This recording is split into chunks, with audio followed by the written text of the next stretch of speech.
Magandang lalaki ho ako ngayong Huwebes ng gabi. Walang basagan ng trip. Basta lang. Sinabi ko, yon ang masusunod. Magandang gabi sa inyo. 9:39 ang tumpak na oras. Huwebes na ho ngayon. Ano ang misteryo ng Rosario pag Huwebes? The luminous mystery of light. Kabisado niyo na ba yan? Ay, yung aking apo, si Mateus Von, 8 years old, nadinig ko kanina kumakanta ng Salve Regina. Salve Regina, marunong ang bata. Baka isang araw papasyal ko. Pag maganda ng weather, papasyal ko sa sa San Mateo Rizal para yung isa sa kanyang mga simbahan na gustong puntahan, ang simbahan ng Shrine of Our Lady of Aranzazu sa San Mateo Rizal. Magkaroon ng katuparan yung kanyang pangarap. Bakit kailangang matupad ang pangarap ng isang bata? Yan po ang katanungan. Ang sagot, sapagkat tayo po ay nadidinig sa 92.3 Radyo 5 True FM sa buong Mega Manila. Tayo po ay kasabay napapanood at napapakinggan din sa Facebook page ng 92.3 True FM. Pakishare na lamang po ang live stream ng ating episode tonight at syempre mga kapatid, i-follow, like, and share ang ating social media accounts. Ito ay at Radyo 5 True FM sa X, formerly Twitter, Threads, Instagram, Facebook, at TalkTik. Di ba? TikTok! And don't forget to subscribe sa Radyo 5 True FM YouTube channel. Para naman sa mga nais pong maging bahagi ng ating programa at makibahagi ng kwento ng kanilang buhay, kwento ng kasaysayan, kwento ng pagkalugami, ang lalim nun, problema sa buhay na binabalikat po nila na gusto nyong idulog sa ating programa para mapag-usapan ho natin at mabigyan tayo ng counseling, maaari po kayo magpadala ng mensahe sa Dr. Love Facebook Messenger. O dili kaya po tumawag sa ating hotline sa 863-15788 at 863-16674. Ngayon ay 5 ng Setyembre, kafiestahan ni sino? Kafiestahan ni Mother Teresa of Calcutta. Pagkaing pang-spiritual, mga salita ng Diyos na nag-iiwan ng pag-asa, kapanatagan at kapayapaan. Pagkaing pang-spiritual, hango sa bagong tipan ng banal na aklat. Pagkain pang-spiritual. Narito ang ating mabuting balita sa araw na ito ng Huwebes, 5 ng buwan ng Setyembre, at kafiestahan ni Santa Teresa ng Calcutta. Noong araw, hindi Calcutta ang tawag dyan. Santa Teresa of Kolkata. Yan. Kolkata. Ngayon ay nabago na, naging Teresa of Calcutta. Ang mabuting balita ay matatagpuan sa 5 kabanata ng Ebanghelyo sa ngayon kay San Lucas, talata 1 hanggang 11. Nangyari nga, habang nagkakatipon-tipon ang mga tao sa kanya upang makinig ng salita ng Diyos, siya ay nakatayo sa tabi ng lawa ng Genesaret. Nakakita siya ng 2 bangka na nasa tabi ng lawa. Ang mga mangingisda ay nakababa na sa bangka at naghuhugas na ng mga lambat. Sumakay siya sa isa sa mga bangka na pag-aari ni Simon. Ipinakiusap niya kay Simon na ilayo ng kaunti sa baybayin ng bangka. Pagkaupo niya, siya ay nagturo sa mga tao mula sa bangka. Pagkatapos siya magsalita, nagsabi siya kay Simon, "Pumalaot kayo. Ihulog ninyo ang mga lambat upang makahuli ng mga isda." Sumagot si Simon na sinabi, "Guro, magdamag kaming nagpagal. Wala kaming nahuli. Gayunman, kahit wala kaming nahuli, sa iyong salita, iuhulog ko ang lambat."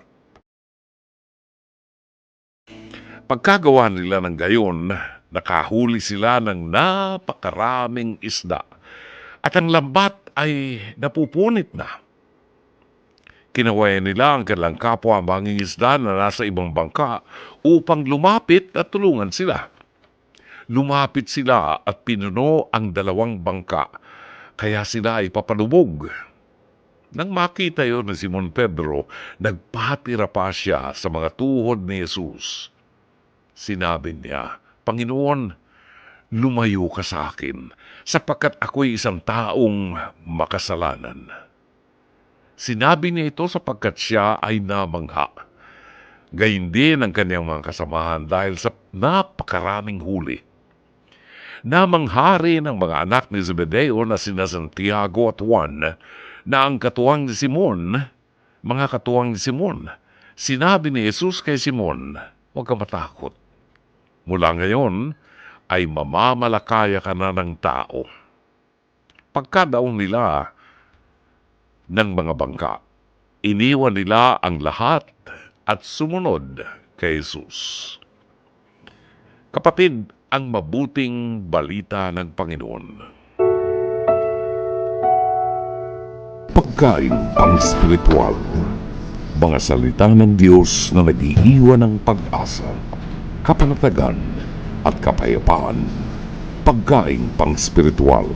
Hango sa bagong tipan ng banal na aklat. Pagkain pang-spiritual. Napakaganda ng Ebanghelyo para sa araw na ito, di ba? Nakikita natin ang biyaya ng Panginoon. Kagaya ng mga apostol, nang makita nila ang biyaya ng Panginoon, sabi nga ni Simon Pedro, naku, lumayo ka sa akin, Panginoon, ako ay makasalanan. Nakilala niya kaagad ang Panginoon sa dami ng mga biyaya dahil nakita niya yung biyaya na yun. Akalain mo, 2 bangka na puro ng isda. Walang kahirap-hirap yung mga mangisda. Ang tanong naman sa atin, kapatid, sa panahon ng kadiliman ng buhay natin, nakikilala ba natin si Jesus? Umaasa ba tayo sa kabutihan at sa biyaya ng Diyos sa atin sa panahon ng kadiliman ng ating buhay? Yan lang po magandang pagnilayan natin ngayong gabi. Hindi lang puro biyaya. Doon sa panahon ng kadiliman ng buhay natin, dapat ma-realize din natin na nandiyan ang Diyos at hindi tayo iniiwanan. At 9:49, di ba? Ibig sabihin, kung 9:49, edi 11 minuto na lamang po, alas 10 na ng gabi. Kaya, panahon na para ihatid natin sa inyo ang ating episode ng Pest to Pest, Hirit ni Dr. Love. Ito po ay napanood kanina sa face-to-face program sa TV5 mula Lunes hanggang Biyernes, alas 10:15 hanggang alas 11:15 ng gabi. At syempre, meron po itong replay. May replay po ito sa Signal TV 1PH Channel 1 mula alas 8 hanggang alas 9 ng gabi. Narito ang episode natin ngayong gabi. Maganda ho ito sa ating Pest to Pest, Hirit ni Dr. Love. Ang titulo ng ating episode, Mga Lasinggero kayo. Yan, panoorin ho natin. Kasama natin ngayon si Ate Marisa. Ate Marisa, ano tong problema mo sa anak mong si Marvin? Pag umiinom po siya, lagi mo sinasabihan, nak, tama na mag-inom. Pag sinasaway ko, minumuri na po ko. Sabi niya, mamatay ka na, wala kang kwentang ina. Sabi ko, sayang magpalaki ko sa'yo na, dapat hindi natin ginanyan. Minuway pa kita. Kailan po nag-umpisa itong pagiging ganito ni Marvin? Mula po na siya, 15 anyos niya, nagaganyan na siya. 15 years old. Hindi mo ba nasuheto ito? Napapalo mo ba? Nung bata ka? Pag siseto ko sa kanya, lagi niya ako nilalabanan. Minsan po nasampal niya ako. Kaya sinabi ko sa kanya, bakit mo ako ginagato? Wala na nga naghanap buhay sa atin. Asan ang tatay niya? Nasaan ang asawa niyo? Patay na po ang tatay niya, ma'am. Ilan ang anak ninyo? 4 po anak ko, tapos 4. siya lang po lumalaban sa akin. Pero siya lang ang lumalaban. Panganay ba to? Hindi po, pangalawa po sa panganay. Kamusta ang panganay ninyo? Hindi ka tinutulungan, Nanay Marisa? Minsan po, tinutulungan din po ako na ate yan. Sabi ko, wala na tayong makain na. Alam mo, nangingingal ako sa palengke minsan. Kaya sana wag Tapos kang- hindi siya tumutulong, Hindi po. pinang-iinom pa. Gaano kadalas uminom? Araw-araw po yan, ma'am, pag tapos kagabi, kagabi, nangininilit siya sa akin, mangingin sigarilyo. Sabi ko, wala akong pera na, huwag mo akong pilitin. Wala nga tayong pangkapi kinabukasan. Papasok mga kapatid mo, wala kang baon. Magkakagilap nga lang ako ng pamba. Pero saan siya kumukuha ng pambili ng alak? Minsan nakikipag-inuman sa kumpare niya. Tapos pag wala nang inuman, uuwi po sa bayan ko na maharapin. Ninumuran niya ako. Sabi niya, wala kang pambigay sigarilyo. Kaya ko, nak, huwag ka naman ganyan. Dahil yung father mo, may sakit na, wala nga tayong halap buhay. Pare-pareho. Huwag mo akong pilitin na. Ilang taon na ba itong si Marvin, Ate Marisa? Magda-25 na po siya noong September na darating. 25 anyos na rin, Opo, ha? noong September Okay. po. Binata ba ito? Opo, binata po siya. Wala po siya asawa. Walang trabaho. Natanggal po siya sa trabaho. Yun po, pag natanggal siya sa trabaho, ako na hininga niya lagi ng pera. Sabi ko, nakapare-pareho tayo. Hindi, pag natanggal siya sa trabaho kasi laging umiinom. Opo. Namatay ang asawa mo at ang isa mong anak dahil sa alak. Ano po, na poison, na lason sa alak? O atake? Na ano po yun, na-atakal po siya.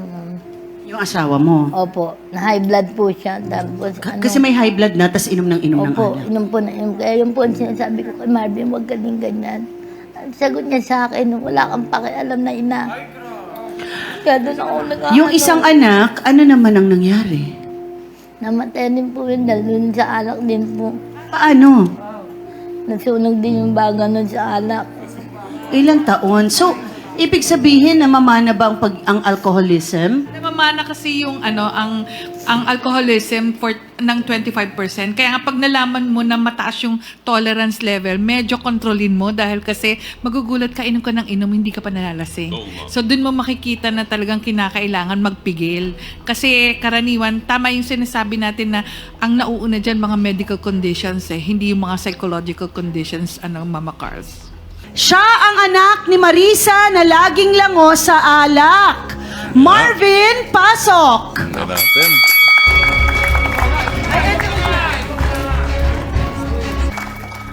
Totoo ba ito, Kuya Marvin, na lagi kang naglalasing at lango ka lagi sa alak? Opo. Bakit? Wala po nang natanggal po ako sa trabaho. Kaya ka natanggal sa trabaho, ang dahilan ba ay ang pag-inom mo? Nahuli po ako natutulog oras ng trabaho. Bakit ka natutulog? Puyat po eh. Dahil, Nagbuhos po kami ng biga eh. napuyat ka. So, nahuli ka. Ilang beses ba dapat mahuli bago matanggal sa Tatlo trabaho? So, 3 beses ka nang nahuli na natutulog. Eh, paano yan ngayon? Wala ka ng trabaho. Nag-apply po ako sa truck ng basura. Okay, pero ang problema ni nanay mo sa'yo ay ang pag-inom mo. Totoo yun, lagi ka lasing. Kala mo, hindi mo kung nararamdaman. Lagi mo akong minumula. Ilan kayo magkakapatid? 3 po. Oh, pangalawa ka? Lagi mo minumula sa bahay. Sinasabi mo, mamatay na ako. Bakit mo sinasabi yun? Ano po, Kaya minsan po minsan- kasi pag nagiinuman po kami ng mga kaibigan ko, tatawagin niya ako para kumain. Sabi ko, busog pa po ako. Babatuyin niya rin po ako ng upuan, kaya nasagot ko siya noon, namura ko siya. Nasabihan ko po siya ng ganun. Isang beses lang ba to? Eh, humingi ka ba ng patawad? Lagi na Nag-sorry ka ba sa nanay mo? Lagi niya inuulit sa akin. Lagi. Nakikita niya yung stepfather niya. At sabi niya yung stepfather niya, sobrang amabis sa nanay mo, parang hindi mo So may stepfather ka? Opo. Okay ba kayo ng stepfather mo? Alam mo po ng stepfather ko, sabi po ng stepfather ko, pag nagiinom anak mo, pabayaan mo na lang, uuwi naman yan. Hindi mo tatawag-tawagin mo ko eh. para baka mabagaan niya ka. Dahil alam mo lagi Kasi na- naiintindihan mo ba, Marvin, na nag-aalala sa'yo ang nanay mo? Opo. Oo, nag-aalala sa'yo ang nanay mo. Ngayon, dahil hindi natin naiintindihan, ang tingin natin sa ating mga magulang ay makukulit lang na gusto lang tayong pigilan sa mga bagay na akala natin nagpapasaya sa atin talaga. Pero ano yung sinasabi na ikaw daw ay hindi ka tumutulong sa bahay? Yun po, yung mga gawain bahay po, paghugas ng plato, pagwawalis. Tumutulong ka ba dyan? Hindi po Hindi yan po. totoo. Bakit? Pagising ko po sa umaga, diretso na po ako sa tambayan. Naklakan. Okay. So, Pag umuwi sa bahay, siya pa po galit. Kaya sabi ni si father niya, bakit ka ganyan sa nanay mo, Marvin? Ikaw yung panggalit, naghanap buhay nga, mama niya, nangihingi na lang oo, kung naku saan-saan. Marvin, kailangan nating mag-usap ng mabuti Nangihingi na lang ha. po kami kung saan-saan nung makakain. Kasi meron kang nanay na nahihirapan sa ginagawa mo. Dahil wala ko kami Tapos, Ate Rose Ann, ano yung sinasabi mo na ang kainuman ni Marvin na barkada niya ay ang kapatid ninyo? Opo. So, inirereklamo nyo dahil perwisyo. Opo, sobra po. Gaano ka perwisyo? Grabe po yun, manlait lalo po yung nanay ko po. Nilalait din ang nanay nyo na naging barkada. Marvin, kabarkada mo, ganyan din ang ugali, ha? So, titignan natin, baka kayo ay naghihilahan papunta sa libingan. Masobra pa po yung kapatid ko. Kasi po, Masobra yung kapatid mo. opo. Kasi yung kapatid ko po, ito, na pobya na po sa kanya. Kasi pag nalalasing po, nasasaktan niya po ito. Kaya pag nalalasing po yon, nagiinom siya. Pag umpisa pa lang, umaalis na po yan ng bahay. Tapos umuwi po ito ng madaling araw na pag nakatulog na po yung kapatid ko. Hindi po yun natutulog pag nagiinom. Napaka-perwisyo ng mga ganyan no, nakasama sa pamilya. Pero kamusta ang barangay ninyo? Nireport nyo na ba ito sa barangay? Ano po namin sa barangay, magbabati rin naman daw po yun kasi kamag-anak naman daw po. Sabi po, hindi naman po sila mangialam. Anong klaseng pananakit, Mary Joy, ang ginagawa sa inyo? Untog-untog po. Binato pa ako ng tasa. Lagi ba ito? Gaano nakatagal? Asan ang Tagal na magulang po. nyo? Sa bahay po. Isa na lang po yung magulang namin. Namatay po yung tatay ko po dahil din po sa lasing siya, nalaglag po sa hagdan. Nautog po yung ulo niya. Kala ko nga po magbabago siya kasi po namatay yung tatay ko O, dahil din sa... akala mo matutroma siya doon, matatakot Pero na mas siya lalo doon. po siyang lumala. Bakit hindi nyo palayasin itong kapatid ninyo? Malam, hindi po pwede kasi po yung nanay ko po, mas priority po siya. Paborito siya ng nanay Opo, nyo. kahit po yung nanay ko po, iano na lang po niya, yung kakainin na lang po, ibibigay pa po sa Oh, kanya. na-spoiled din siya ng nanay nyo. Pero yung nanay ko po kasi may sakit po yun. Lagi niya pong pinupuyat, tapos sinusumbatan niya pa po yung sa binibigay niya, yung ganun po. Pag nalalasing. Pag di Nagsusumbong- naman nakainom, Ate Marisa, kamusta naman si Marvin pag di nakainom? Yan po, para pong asong ulo na sa tabi lang po. Pero pagka wala po talaga siyang Parang pag-inom, maamong tupa Opo, pag pag hindi wala po siyang nakainom. simpang Maghapon po binigagad sa sigarilyo, talagang minumura niya, paghahagilapin niya ako. Kaya sabi ko, naku, wala na nga trabaho si father mo, maawa ka naman sa akin na. Actually, mga babae itong biktima, ha? Marvin, magandang umaga sa iyo. Napuna ko na meron kang cross dito sa ilalim ng tenga mo, sa may batok. No? That's a good sign. Kasi sa akin, when I look at the cross, it reminds me of God's love to men. Ang pag-ibig ng Diyos sa tao, ang pag-asa na binibigay sa atin ang pananampalataya natin na sa pamamagitan ng pagkamatay ni Jesus sa krus, binibigyan tayo ng buhay na walang hanggan. Ang ganda ng sign of the cross. Amen. Mali ang pinaglagyan mo ng tattoo mo. Dapat dito sa noo. Para sa tuwing umaga na magsasalamin ka, makita mo yung cross. At matandaan mo at maalaala mo ang utos ng Diyos. The fifth commandment, igalang mo ang iyong ina at ang iyong ama. Sa tingin ba ninyo mga kapatid, luko-luko talaga ang Diyos para ilagay niyan sa 10 utos ng hindi importante? Kasi itong mga nanay at tatay natin ang nagsikap na mapalaki tayo, alagaan tayo at gawin tayong mabuting mga anak ng Diyos. Tayo ay regalo ng Diyos sa ating mga magulang. Ang magulang ay may responsibilidad na ang mga anak ay gawing responsableng mamamayan ng kaharian ng Diyos. Huwag nating kakalimutan. Tough love. Kailangan natin minsan yan. Aling Marisa, dinidisiplina ang mga anak. Hindi kinukuha yan sa paiyak-iyak. Kung nung araw pa lang, nagpaiyak-iyak ka na hindi effective sa anak mo at aminin mo sa akin ang katotohanan, you failed. Nagkulang ka, nagkamali ka. Hindi mo natutukan ang anak mo for whatever reason. Sa inyong dalawa, napakasama, Marvin and Butchukoy, yung sarili niyo pang ina na dapat kayo ang inaasahan nila sa pagtanda na makatutulong. Sana ma-realize ninyo, no? At sana magbago. Changes will come from within. Magsisimula ang pagbabago sa puso ninyo. At naaawa ako sa inyong dalawa kung wala kayong pangarap na magbago. Otherwise, ngayong hapon, pakikiusapan ko si Attorney Lorna. Ako na ang magbabayad ng acceptance fee. Sampahan lang ng kaso ang dalawang ito kung hindi magbabago. Yun. Di ba? Nakakainis eh. Ito'y malinaw na kawalan ng disiplina ng mga magulang sa anak. Pero suntok sa buwan. Alam niyo, hindi ho... may kasabihan tayo, Jake, sa Bible, spare the rod and spoil the child. Nasa Biblia yan. Spare the rod and spoil the child. Kailangan disiplinahin ng mga bata. Kasi ang mga bata, habang lumalaki yan, sa palagay nila, pag makalulusot sila at pinalusot natin, gagawin uli nila yun. Ayan. Saan ka nakakita ng anak na pinagyaman ng kanyang magulang, ng kanyang ina, inalagaan, inaruga, nung may sakit, talagang hindi natutulog ang ina. Nang lumaki yung anak, minura yung ina, nabubuhay ka pa, ba't hindi ka pa mamatay? Ay, mabuti ako'y nakaupo dun sa mataas-taas na silya. Hindi ko nakatabi itong si Butchukoy at itong si Marvin eh. Kung hindi, nasundot ko sa tagiliran yan eh. Nabigyan ko na isang maganda suntok sa ribs.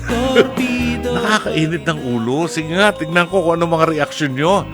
Samantala ang ating oras, ganap na ang 10:03 ng gabi. Alright, maraming salamat. Tayo po ay nasa pangalawang bahagi na ng ating programang Dr. Love Radio Show. Magandang gabi, ito si Brother June Banaag ngayong Huwebes ng gabi at narito ang ilan sa mga feedback ng ating mga tagapakinig sa ating pong Pes to Pes Hirit ni Dr. Love. Alam niyo, naalala niyo yung anak na nagbibisyo ng alak, nagbibisyo ng sigarilyo, pag walang naibigay na pera ang ina niya, minumuran niya at sinasabihan niya, mamatay ka na sana. Yon. Galing na anak nito, no? Mabuti malayo siya sa akin. Kung nagkataon, nilamas ko ng asin ng bunganga niyan. Narito, buhat po sa Tokyo, Japan, si Andrea Enamoto na naglalagablab ang galit sa kanyang dibdib. Siguro, sabi ni Andrea, iparihab yung mga ganyan. Mga lasing, ganyan ang ugali. Grabe. Dapat itali ang mga yan kapag lasing na. Ikadena. Ako po, Brother John, sabi niya. Ako po, dinanas ko po yan. Makipagsuntukan sa brother ko nung lasing siya. Minura ang mother ko. Siya po ang nasampulan ng pag-aaral ko ng taekwondo. Ayan. Mula namatay ang father namin, mga naging pasaway po dahil mabait po kasi ang mother namin. Ayan. Kasi mga nanay, di ba? Hindi naman lahat. Pero, pag nilawanan ng nanay, iiyak na lang. Kasi alam niyo ang mga bata, ang isip ng mga bata, maliliit pa yan, parang computer yan. Para kang bumili ng bagong computer na may hard drive. Ang isip ng bata parang hard drive. Kung ano ang ipasok mo doon sa hard drive, yun ang ilalabas yan. What you see is what you get. Kaya Kung wala tayong itinurong values sa ating mga anak dahil busy tayo sa ibang bagay, ayan ang makukuha natin. Marvin Zandro Riabad, Brother John, kulang sa untog at suntok yung si Butchukoy tsaka si Marvin para matauhan. Malayo nga sa akin eh. Rose Javier, dapat po sa kanila ikinukulong ng habang buhay. Huwag naman habang buhay. Baka naman kasi po pwedeng magliwanag paisip ng mga tinamaan ng kulong na ito, mga kambing na ito. Oo. Nagagalit si Carmelita Lina Neira ng Hong Kong. Ang sabi niya, tama Brother John, nung isilang mo sila, halos ayaw mong dapuan ng lamok ang mga kambing at mga kabayong yan. Tapos paglaki nila, mumurahin ang ina nila. Mga Pasaway! tanging ina nyo. Si John Donor Lacandula, nakakaawa po ang ganyang mga nanay. Meron po dito sa amin kapag lasing sinusuntok ang nanay niya. Aba, nagwawala o kaya kung ano-ano mga pinaghahagis sa nanay niya. Minsan po nagising kami, nagulat sa pananakit niya. Nanginig po ako sa galit. Kaya ramdam ko po yung pagsabi mo na sarap, suntukin sa ribs. Pagka ganyan pareso na sa pulis. Lanza Billon, ang ating spoken word artist, wala po talagang maidudulot na tama ang sobrang kalasingan at pagkalango sa alak. Kawawa ang nanay mo sa kahihintay sa iyo. Ganyan ang mga magulang. Natural lang naman na maging concerned sa anak, lalo na kapag wala pa sa bahay. Kaawa-awa ang takbo ng eksena ng kanilang pamilya. Wala nang hanap buhay, hindi naman ng kambing na yan. Wala nang hanap buhay, nagbibisyo pa. Gusto magsigarilyo, humihingi ng pera sa ina niya. Pag walang naibigay, minumura yung ina. Naku, maswerte ka, hindi ako naging tatay mo.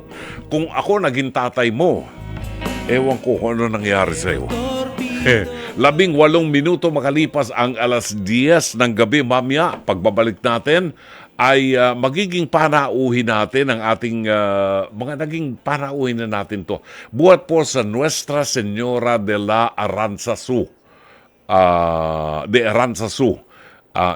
Cofradia de la Nuestra Señora de Aranzazu, dyan po sa San Mateo Rizal. Alamin natin ang update sa mga activities nila. In the meantime, batiin ko lang si Mar at saka si Lenny na nag-request ng honey ng awiting honey, Bobby Goldsboro, kay Tita Laila Chicadora. Pinahanap ho namin yung inyong requested song. Nagpunta pa ho kami sa Raon kanina, at nagpabili ho ako ng plaka, 45 RPM. Yun. Kaya narito para kay Mar and Lenny ang awitin ni Bobby Goldsboro, Honey. Honey, alay natin yan dun sa nakikinig sa ating mag-asawa ngayon. Ang pangalan ay si Mar and Lenny na nag-request po ng awiting Honey. If you remember, several weeks back, nagkaroon tayo ng panauhin buhat po sa San Mateo Rizal. Kasi nandoon yung, is it diocesan or national shrine? Diocesan shrine ng Our Lady of Aranzazu. Meron silang mga activities na nakalinya, buhat po sa Shrine Ministry Head, si Christian Robles. Let's welcome them. And Shrine Ministry Heritage Committee Head, si Dave Aksalan. Yan. Who is Dave? Ako si Dave. Okay, Dave. And Christian, okay. The last time you were here, kinabukasan yata, meron kayong procession na gagawin. Ano yung procession na yon? The replica procession po. Yes. Ito yung yung mga replicas from other parts of the country na dinadala sa San Mateo to join the procession. Ilang replica ang dumating noon? We have 24 images. Wow. Participating images. And it is because of the 20th anniversary of our diocesan shrine. Shrinehood anniversary. Oo. Ay, ang ganda. So, gaano katagal yung procession? Mahaba yung procession na yun pag nagkataon. Matagal yun, parang inabot ng almost 3 hours. Wow. Yung buong procession. Aside sa dami ng images, yung mga image owners, nagdala sila ng iba't kanya-kanyang delegates. So, may mga dancers, may mga banda. So, buhay na buhay. Parang mini fiesta siya. Nakikita natin sa monitor ngayon. Nauso yung parang karakol. Pero ito ay nasa andas. Yes. Lahat ba ng images nasa andas o merong mga nasa karo? Mostly nasa karo. Nasa karo karamihan. Nakita natin nasa andas yun. Isinasayaw po yan yung, kung tawagin natin, karakol. At napakarami ngayong mga Marian devotees ang ganyan ang ginagawang paraan ng pagdedebosyon sa mga labirhen. And then, that was August 24. Tama? July 13. Was it July? Yes. Yung, July 13. tagal na pala nun. And then, meron tayong bagong activities kasi this coming Sunday is September 8. This is the birthday of the Blessed Mother. Yes. And since it's a Sunday, hindi po pwedeng i-celebrate ng Sunday. Yes, Kasi it's a Lord's Day, di ba? So it's either iatras yan ng Saturday or going Monday. Anong plano ninyo sa Our Lady of Aranzazu Shrine? Well, Brother June, sa amin, nag-start na po ang novena sa amin noong August 31. 9 days novena from August 31 to September 8. Pero ang original feast talaga ng aming patrona, ang Birhen ng Aranzazu, is every September 9. So it's not movable. It is fixed sa September 9. Okay. So, September 8, yun yung Bisperas ng fiesta. Oo. Last day of Novita Oo. for us. September 9 talaga ang fiesta ng Aranzazu sa San Mateo. Yes. Okay. Natao naman, September 8 ang birthday ng Mahal na Birhen. Yes. Di ba? And celebration na rin yan doon sa the next day, September 9, yung ka-fiesta ng Aranzazu. Yes. What's so special in San Mateo during the feast day of Aranzazu? Sa amin po sa San Mateo, of course, we have the celebration of the Holy Masses. Oo. And then Every hour? yes po. And then of course yung Kakanin Festival namin. We have Kakanin Parang Festival. gusto kong pumunta niyan. Kakanin. Parada ng Kakanin. Nakikita niyo po sa screen ngayon yung kwentong Aranzazu. Yan po is every novena. We have 9 different people na Nag-share ng kanilang story of devotion. stories of miracles. Miracles. Yes. Oo, sa kanila. Opo. Personal miracles. Wow. Yes po. So, 9 days yun. 9 Yes. days. Okay. And then, sa feast day po, yun nga, magkakaroon po kami ng banal na misa sa ganap na ika-6 ng umaga. Ito po ay pamumunuan ng aming Local government unit sa pangunguna ni Mayor Omi Rivera. Oo. At susundan po ito ng parada ng kakaninang alas 7 ng umaga. Ano yung parada ng kakanin na yan? Ito po yung... Mga offering yan ng Yes. bayan. Opo, alay sa Birhen. And makikita po natin dito yung different floats ng mula sa iba't ibang barangay. We have 17 barangays, I think. And then, iba-iba po yun. Hiyas 15 ng barangays. 15 barangays. Yeah. Okay. And then, iba-iba po yung theme nun ng mga kakanin. Merong hiyas ng Maha Blanca, hiyas ng Pichi Pichi. So, it Oo. features different variety of kakanin. Oo. And lahat po yun is offering to Our Lady of Aranzazu. Yung mga hiyas, sumasayaw sila in offering to Our Lady of Aranzazu. Yung hiyas, yan yung mga mutya or Yes. something, Mga mutya. ng bawat barangay. Ng bawat Correct. barangay, Okay. yes. So what about the food? Yung mga pagkain na yan, ibinabahagi ninyo sa mga dinadaanan ng procession? Usually po nakabasket siya kasi yung mga dancers po yung kadalasan nagpapamigay okay. noon. Okay. Ano, Sa morning po, magkakaroon din po ng mini Kakanin Festival sa patio ng simbahan. Alright. Doon po yung mamimigay ng kakanin. Okay. Kasi sa Pateros, iba yung sa amin doon, Santa Marta, no? Sa Pateros, pag fiesta ng Santa Marta, isinasayaw din yon. Pero nakasanayan na namin nung araw yun. Yung mga bahay sa tabi ng karsada, naghahagis siya ng pagkain.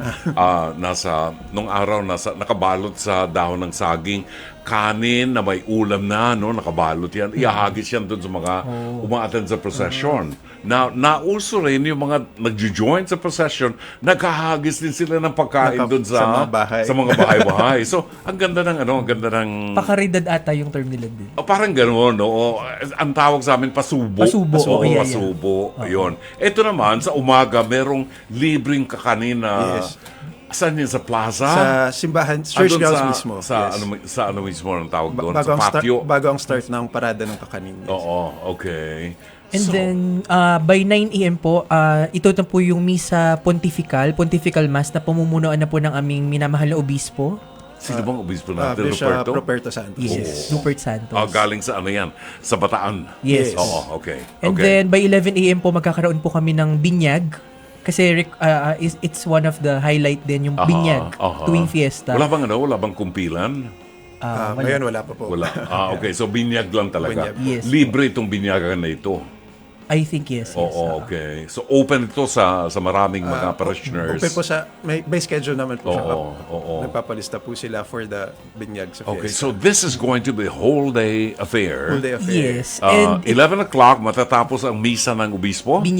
yes. Papasok ang binyagan. Opo.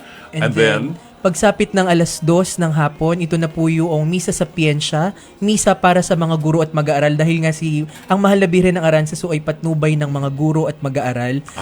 okay. At ito po ay pamumunuan ng Colegio de San Juan de Letran. I see. Okay. Pero meron kayong eskwelahan doon sa tabi ng Yes, po. ng simbahan, di ba? Parochial school, yes. Oo, okay. Aranzazu Parochial School. Alright. So, ito yung misa para doon sa mga guro At mag-aaral. at mag-aaral. Yes. Okay, So mostly po, 2:00 yan. ang attendees po dito, mostly mga students and teachers Okay. different schools. Alright. Na, ano ang labas? May procession ba sa gabi? Ito na po, after po ng misa ng 2:00 ng hapon, Papanaog gaganap na po yung- 3:30 papanaog po ang koronadang imahe ng mahal na Birhen mula sa kanyang retablo. Ito na po yung pinakamasayang part na talagang magsasayawan ng lahat. Ito na po yung simula ng maringal na prosesyon ng kanyang kapistahan. 3:30. 3:30, yes. 3:30. So, yung mismong koronada mismong ibababa. Yes. Wow, galing. And we are very excited because bagong andas na meron po kaming bagong andas na ipinagawa. Care of our Hermana Mayor 2024, Mrs. Ana Marie Santos Alberto. Grabe, ang dami ng tao dito, ha? Yes. Ilang banda ang invited ninyo na tumugtog sa procession? We have 3 bands usually. Wow. Naku, ang traffic niyan. Sabi ko sa'yo, I'd like to go to Aranzazu, pero not on the feast day.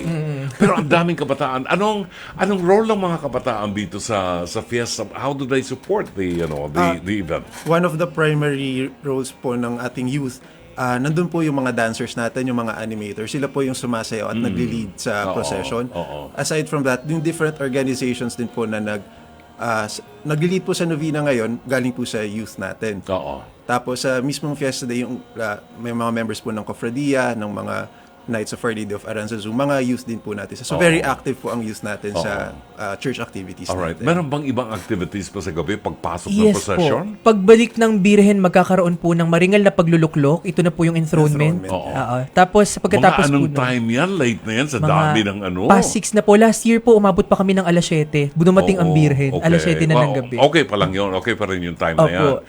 So, ito yung enthronement ng mga Birhen. And then after that, it will be followed by the Thanksgiving Mass of our Hermana Mayor.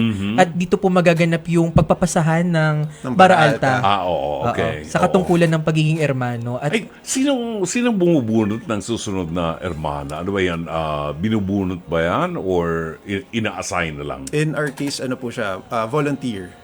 Volunteer. Kung sino po yung gustong maghermana or hermana, nag-express po ng kanilang intention. Tapos nila-line up po na. Pero may nagsasabi na maswerte raw yung ang daming mga nakukuhang mga biyaya, yung mga nag-hermano. Totoo po. Totoo po yun. Based po sa mga past, Parang the more generous they are, the more blessings din po they That's right, receive. that's Yes. right.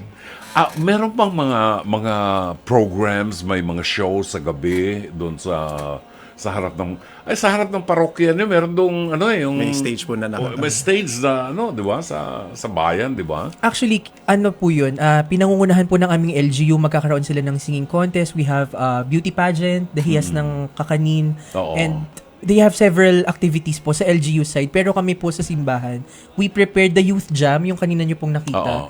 Yun po yung noong nakaraan pa, August 31. August 31. Okay. Sinong ating hermana ngayon? Mrs. Ana Santos Alberto po. Ana Santos Yes. Alberto. And our hermano menor is Henry Andres Makatangay. He will Siya ang upcoming hermano Yes. mayor for next year. For next year. So, nakaalalay na siya Nakaalalay ngayon. na siya. Nakaalalay Oo. na. Yes. Para alam na niya ang gagawin, alam niya ang yes. flow ng responsibilities. So, next year siya na ang Yes. Siya na hermano magti-take mayor. charge, yes. Tapos, pipili na lang kayo doon sa mga tataas ng kamay para mag-offer Actually, para may sila. nakapila May na po nakaline up for na. 2026. Yes. May nagtatanong sa akin doon sa imahe ng koronada ng Our Lady of Aranzazu. Tumatanggap ba kayo ng mga volunteers or donors na magpagawa ng damit ng Mahal na Birhen? Yes, po. They can show their intention po. Pwede pong lumapit sa amin directly sa shrine or if they want to message the page po. And then, i-work out po namin yung schedule with them kung kailan po siya pwede. Kasi marami na rin siguro Opo. nagdodonate ng damit. Yes. For the Fiesta Vestment, I think until 2026 meron nang nakapila. Actually, hanggang Talaga?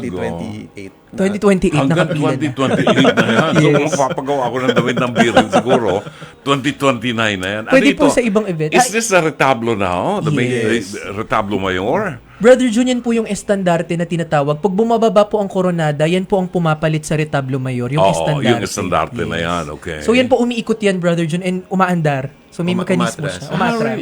Really? Opo. Sino yung santo on the left side of the screen? Yung two saints po is Saint Augustine and Saint Ignatius. Ignatius of Loyola yung nasa right. Yes. Okay, and dito sa left Sa side Saint natin. Augustine. Because Saint Augustine is the founder of San Mateo. Sila po ang unang Yung Augustinians po ang nag-bring ng Christianity sa San Mateo. Oh, okay. While the Jesuit brought the image of Our Lady of Aranzazu and Brought the propagated devotion. Oo. the devotion to But Our the church Lady. was constructed by the Augustinians. Augustinians, yes. I see, okay.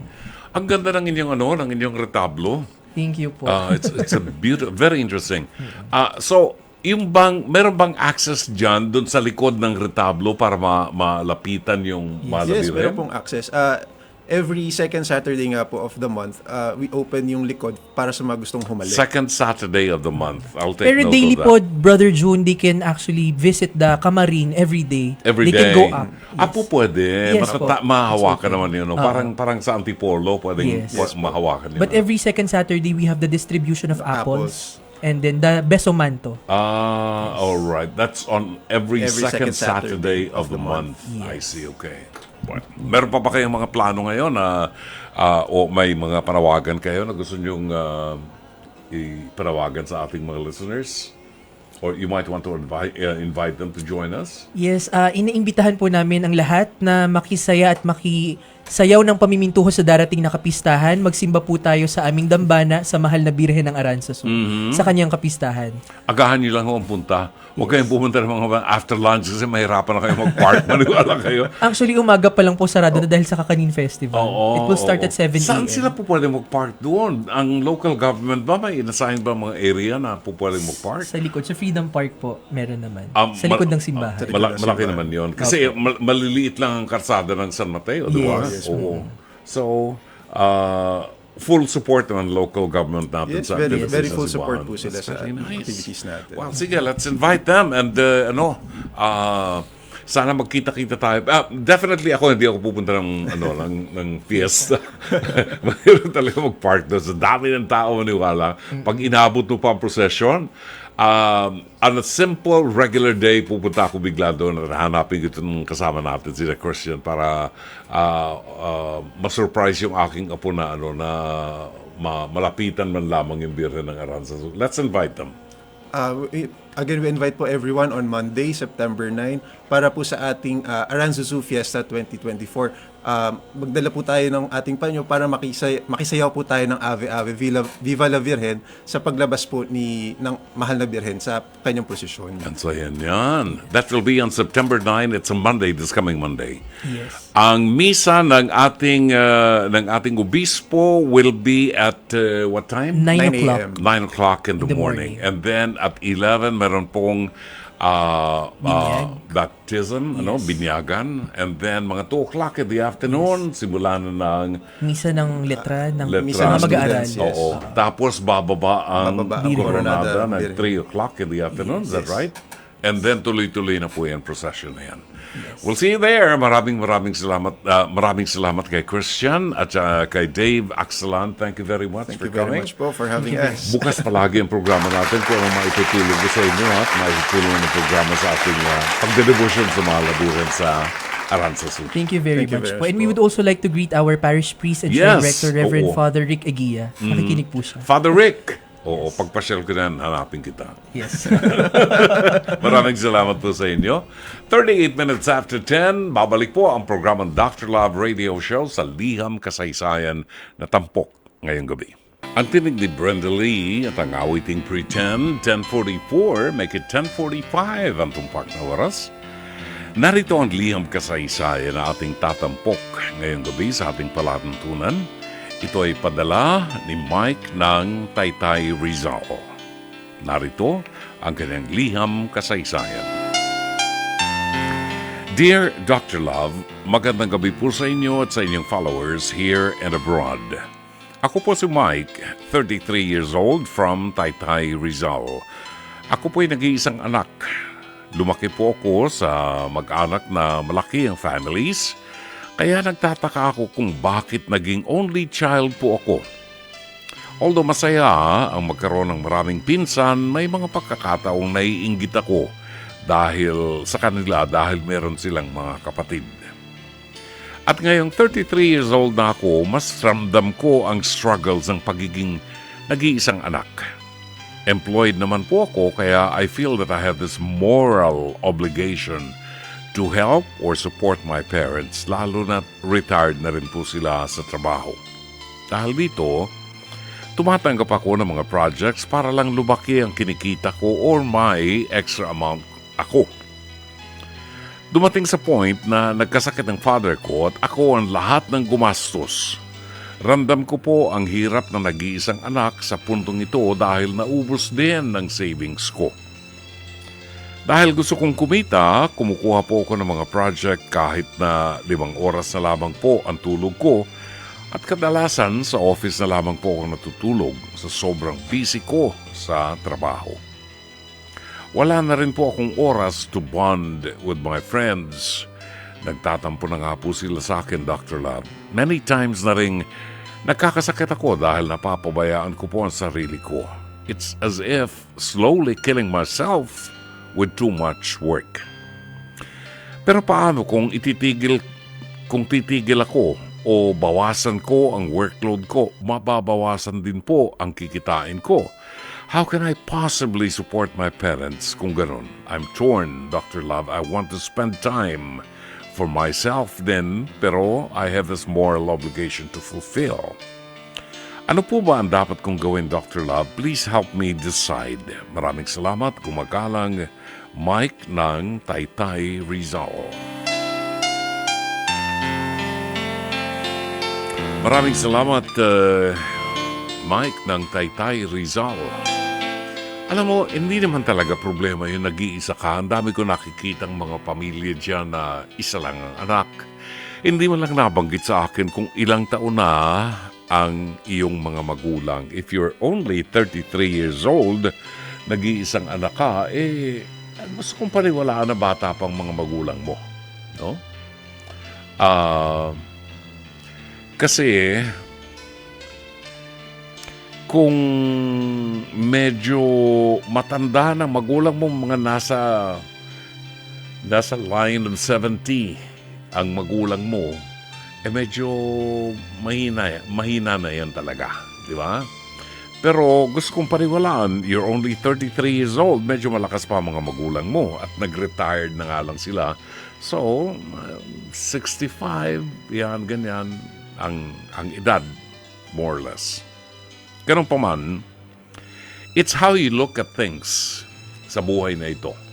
Kung sa paningin mo ay hirap na hirap ang kalooban mo, ang buhay mo dahil sa wala ka ng panahon sa sarili mo at puro na lamang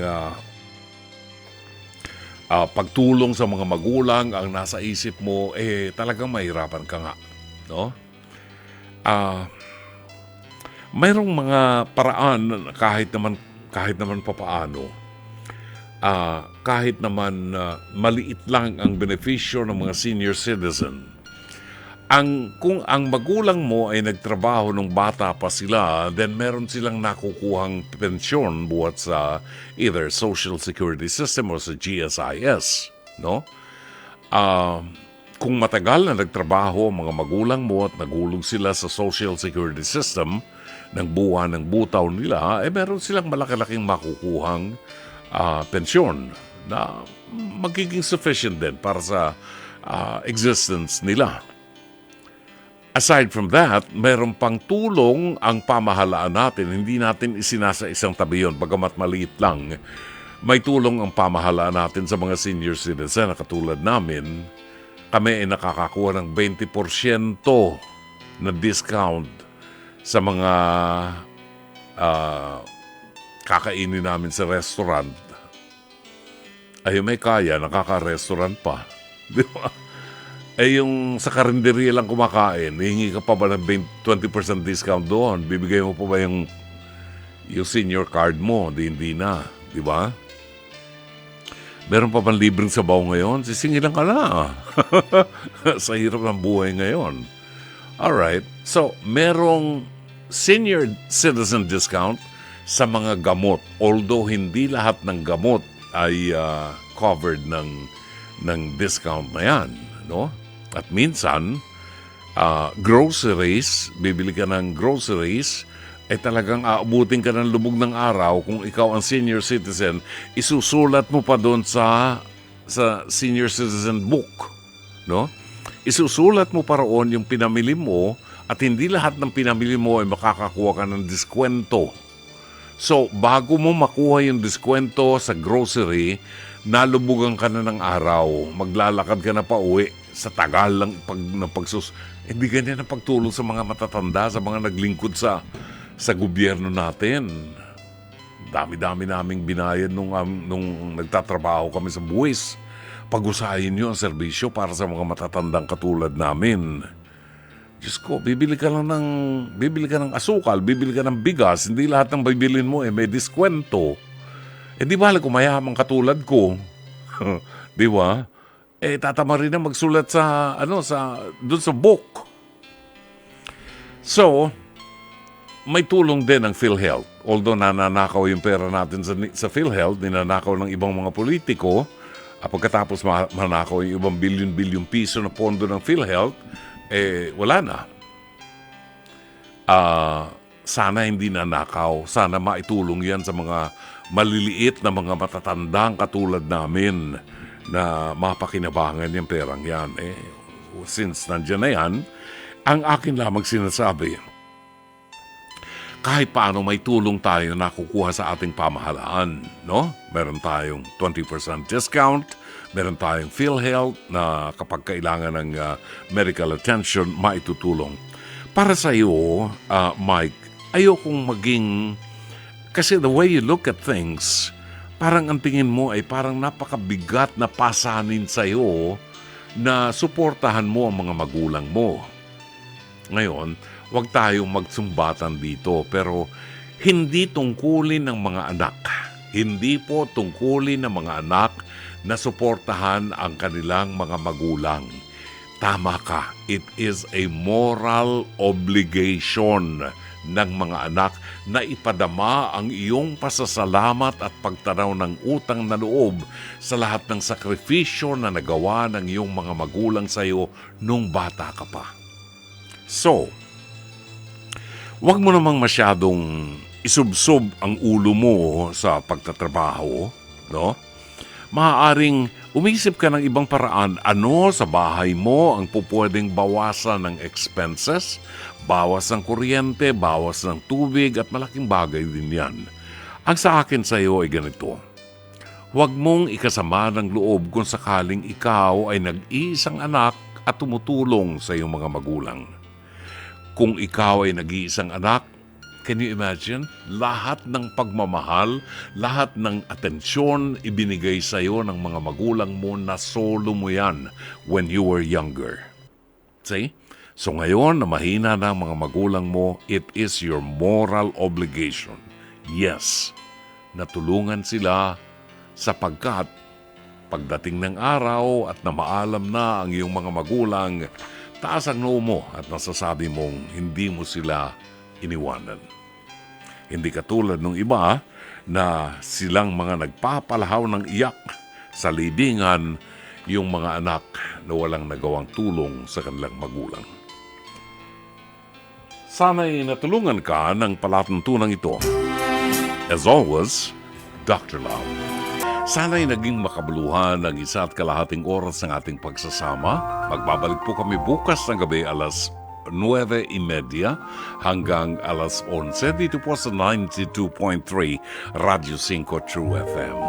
Sa ngalan po ng ating buong production staff at ng ating General Manager ng Nation Broadcasting Corporation, Mr. Raul de la Cruz, ang ating Head ng Programming and Production Alvin Maanyo, ang ating Operations Manager Cherry Baile, very supportive producer natin si Jake Bacud, ang ating director si Direk Sheikh Mamaril, ang ating radio studio technician Rome Ortigas, ang ORAD operator Mike Santillan, at ang ating PA at avid operator Jairian Manipon. Ito po naman si Brother June Banag, OP, pansamantalang magpapaalam. Hanggang bukas muli, magandang gabi. Maraming salamat. Shalom Aleichem.